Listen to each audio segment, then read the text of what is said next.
You don't know what's right. But I think if these people would have done it the right way by having, their blood work,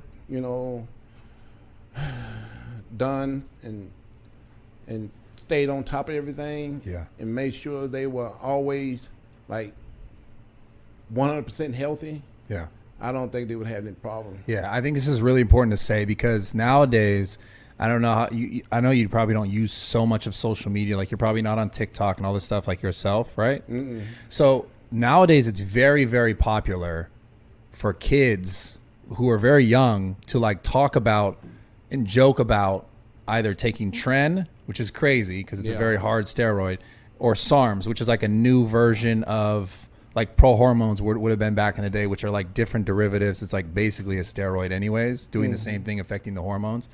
And it's very popular nowadays on the internet, specifically TikTok, which is like a very young generation who really actively uses this to almost glorify steroid use. Yeah. And I think it's really important for someone like you to say, hey, what you're saying right now, and I'm not saying, hey, don't do this or don't think like this in your life, but what needs to be said is exactly what you're saying is kids, if you're ever going to think about this, you need to know what's going on inside your body first before you ever get started. So you know what's going on, you know what you're coming into, right? And then if you're ever going to consider to keep doing it moving forward, you have to, like even you did this, best bodybuilder of all time.